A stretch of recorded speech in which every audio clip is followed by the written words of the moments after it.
oh my god, like, I regret doing this nose job. I would never do it again. I would never recommend it to other people.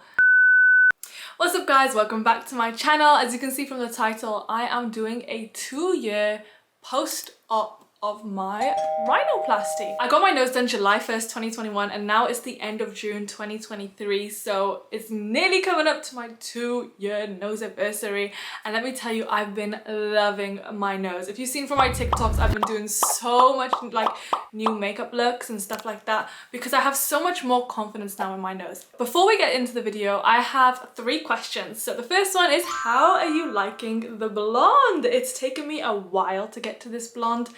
Some damage along the way, I'm not gonna lie, but I am loving the blonde. It's so different from my natural hair, which was like really dark black. And my second question is, if you've noticed from my previous video, you can see the difference in my face shape. I've noticed, do you notice?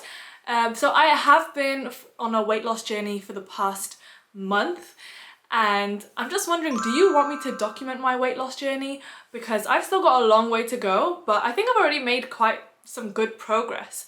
So just let me know if you want me to vlog that and then, you know, do like probably like a monthly update or something like that, just to vlog my weight loss journey. And my third one is, I have recently just moved to Seoul, so it's been 3 months now I'm in Seoul. So do you want to see some Seoul content? Let me know in the comments down below. So now back into the video. It's been 2 years since my nose job, and I have been non-stop getting comments and DMs and TikTok comments, questions about my nose. So I've written down some of the most popular ones and I'm going to address them now. How long did you have to stay in Turkey? So they recommend that you stay 7 days, because on the 7th day you get your cast off and then you can fly the next day. I stayed 10 days because of COVID restrictions, but honestly, I would probably do it again because you're going to be in Turkey, you want to take some nice pictures, and for the first week you have this big cast on your face, and even afterwards you've got like a little bandage, but the bandage is so much cuter than the cast. Like honestly, put like a cute little pink plaster over it and you've got a whole look, right? So if you want to take pictures and stuff in Turkey, Istanbul, wherever you're going, then I would say stay 10 days. If you're on a limited time, limited money, then just go for a week. Like they'll tell you anyway when you need to leave and stuff, so it's fine. How do you sneeze? Okay, obviously you can't sneeze from your nose because you've got these stints up your nose and it would be very painful. So instead of going achoo, achoo, no, you go ow, ow. That's what you have to do basically. So yeah, don't be afraid to go ow, because people are looking at you anyway. You might as well give them a show. You've got this big ass cast on your face, you might as well give them a show, right? Okay. Next one is, what is the doctor's name? Guys, I've never hidden his name. If you see my videos, it's literally Dr. Dog and Pana. I put it in my TikTok. Do you want his middle name? Do you want his middle name? I don't know his middle name. His name is Dr. Dog and Pana. Here's his Instagram. Nothing is hidden. Go find him, okay? Did it hurt? Honestly, I'm not going to lie. Yes, it did. But would I do it again? Yes, I would. It is so worth it. Like, the main reason I had pain was because I hadn't slept. So I had got major headaches from the anesthetic, and it was my first time going under anesthetic as well. So I feel like if I did have some good rest before the surgery, then I don't think it would have been that painful. But honestly, yeah, I was asking for painkillers every 4 hours or whenever they can give it to you, and I was like, give me some painkillers now. So yeah, it did hurt. And there was a girl next to me. They do 2 surgeries a day. I was the first one, so when I woke up, I was the only one like in that little hospital area who, you know, was just waking up from surgery. But then later on in the night, the other girl, so she had the evening or afternoon surgery, she was crying a lot, and her boyfriend was there with her, like trying to look after her and stuff like that. But she was crying a lot. Like she was like, oh my god, like I could hear her from the room, because it's not just a curtain, it's a whole room. I can hear her from the room crying. So I'm not sugarcoating anything. Yeah, it's gonna hurt, but it's worth it. Don't let it stop you. Why fillers? Okay, so this girl said, why did Dr. Dog and Pana recommend you fillers? And I know that she's or he is coming from a place that why is he trying to sell you more things? Why is he trying to get you to do more things to your face? And honestly, I don't see it from that standpoint. I see it from a standpoint of Dr. Dog and Pana is a facial reconstructive surgeon, right? He does the nose, he looks at profile balancing. He obviously knows you're coming in because you are concerned about your appearance, and he just wants to help you, you know, look the best, get the best profile. So he was like recommending maybe do fillers here, maybe do fillers there. And it didn't really bother me because sometimes like you look, like for me anyway, it's like I want to do something because I love cosmetics. I'm not shy from cosmetics. I love getting procedures done, facials, you know, nose job. I love all that stuff. So I'm not worried about him telling me what he thinks I should do, because for me it's like, oh, if I want to improve my looks a little bit, maybe I could do this. And sometimes you don't know what, like, I know there's something I should do, but I can't quite put my finger on it. But when he points it out, then you're like, oh, actually, maybe I could do that and I could feel a bit better about myself. So when I got my under eyes done, my under eye lady also recommended to get like cheek fillers a little bit. So when she recommended that, I was like, it makes sense, right? It's not offensive, but maybe if you personally don't want anything else recommended, I would just say to him like, hey, I'm only coming in for a rhinoplasty. I don't really want anything else. So let's just not talk about that, right? That's fine. Pain level. On a scale of 1 to 10, I would say it's about an 8. And the reason I'm not saying 10 is because it wasn't unbearable. It wasn't a regrettable amount of pain where I was like, oh my God, like, I regret doing this nose job. I would never do it again. I would never recommend it to other people. Honestly, it was uncomfortable. I couldn't really sleep. It wasn't ideal, but you're not going to regret it because of the pain. So I would say 8, not 10. And not anything lower because it was a little bit painful. My camera just died, so where were we? Did many people notice / comment on how different your nose looked after surgery? Honestly, guys, I've been really transparent with my nose. Like my whole rhinoplasty journey. I've been posting it on TikTok, posting it on YouTube and all that. So a lot of people who follow me on Instagram, TikTok and YouTube, like they know that I've had a nose job. So they just comment saying, oh my God, it looks really good. Especially my work colleagues.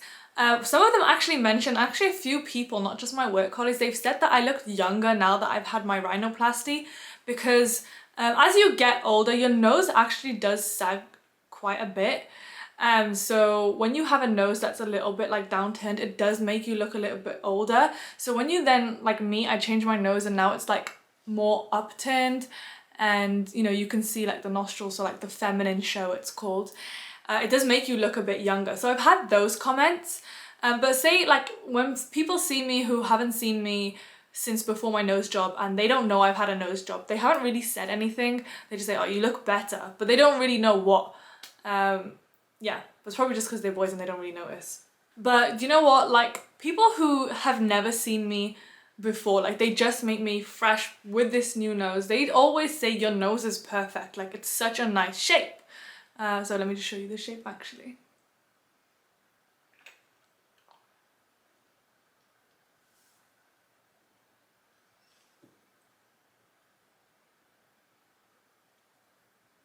So yeah. Someone said, just wondering if you use anything like a gel or cream to help the surgical scar go away, and how long until it was not overly noticeable.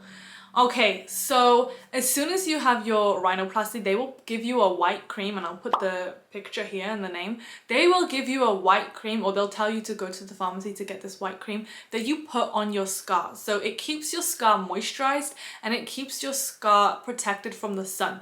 And I would say every day, put sun cream on your nose. After you finish with that white cream, put sun cream on that scar, because the sun darkens scars. So you want to protect your scar from the sun. So try not to be out in the sun too much in the first 7 days, and always use that white cream to cover it. And even after, even like 2 years now after, I religiously put sun cream on my entire face, especially that little area, because I don't want it to darken.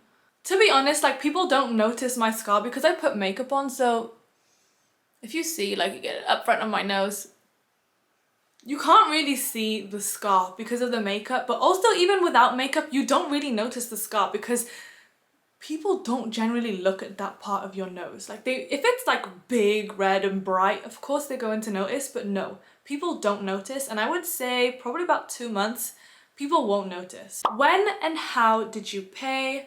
So that's the first part of this question. So when and how did you pay?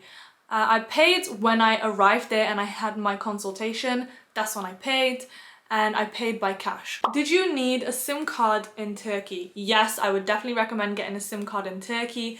If you're in the UK, like, well, I was in the UK, now I'm in Seoul, but at the time I was in the UK, I had a UK SIM, and a lot of the times you can roam freely in the EU, but that might have changed now because of Brexit. But check your contract, you might be able to roam freely in the EU without any extra charges. However, Turkey is a bit of a grey area because it's like, is it Europe? Is it Asia? So actually a lot of UK SIM card providers, even though they do EU free roaming, they will not include Turkey in your data plan. So please check that before you go. You do not want to run up a huge bill.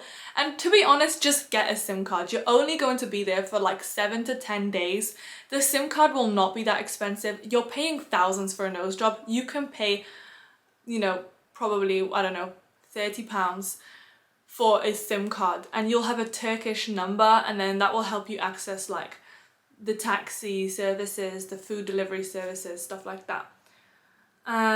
Which brings me on to the next part of this comment.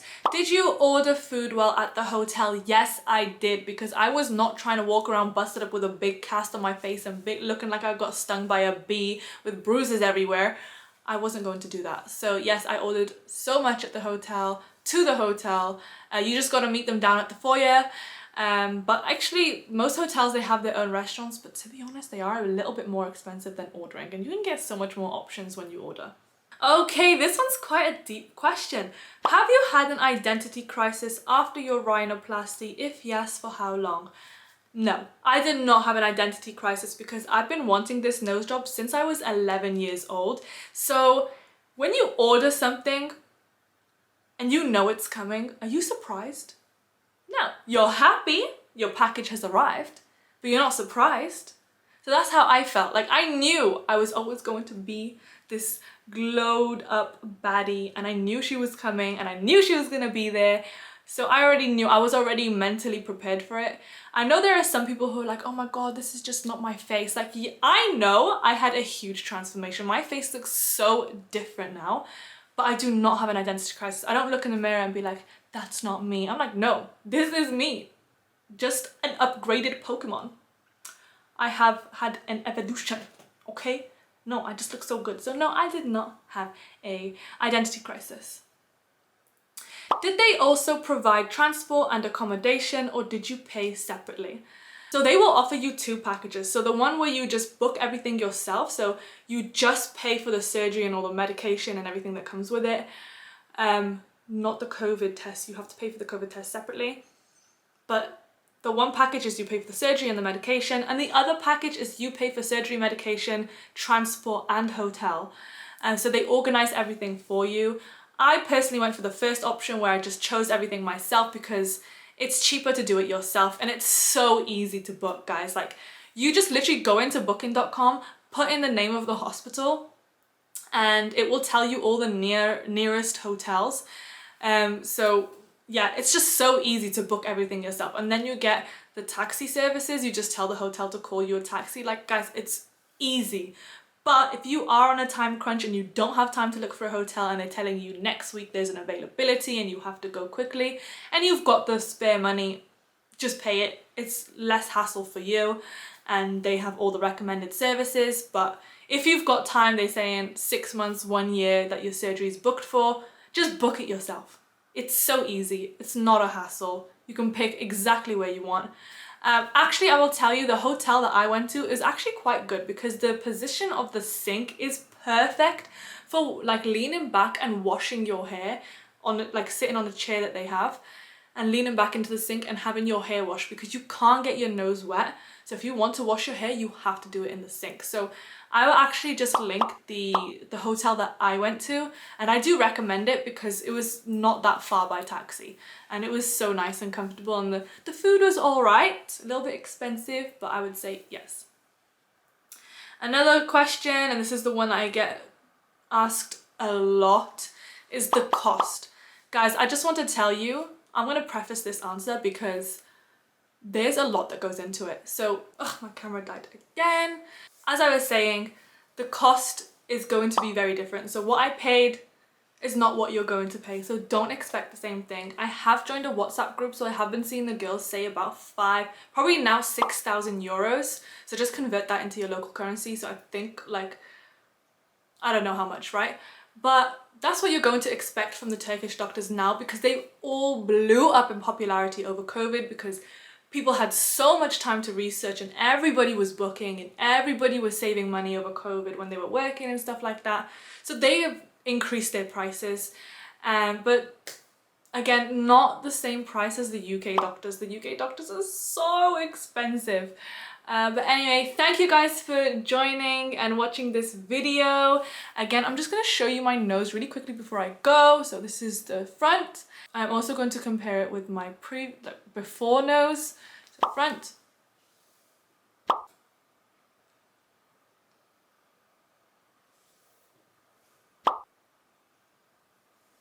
And I'm also just going to show you the clip from my actual surgeon table. So this is the little clip, just watch that. So it was so nice and defined. Like, I literally love my nose, guys. I've had so much confidence, as you can see from my TikTok. I've been doing so many different makeup looks. Like, I was never into makeup before, and all I did was black eyeliner. But as you can see from my TikTok here, I've been doing so many different makeup looks, and I'm just so excited to keep doing a lot more. Now that I'm settled in Seoul, I actually have time to do it. So again, the questions were, number one, do you like the blonde or did you like the black better? Number two, do you think I should vlog my weight loss journey, because I have been losing weight and it has been working and I'm gonna keep going? And number three, do you want me to do vlogs in Seoul? Because now I'm here for a long time and I've got time to see what you guys want to see. So whatever you want to see in Seoul, comment down below. Comment down any questions. You can always DM me as well, any questions. I've been responding to DMs. And please subscribe, hit the like button, go follow my TikTok, and go follow me on Instagram. Thank you, bye!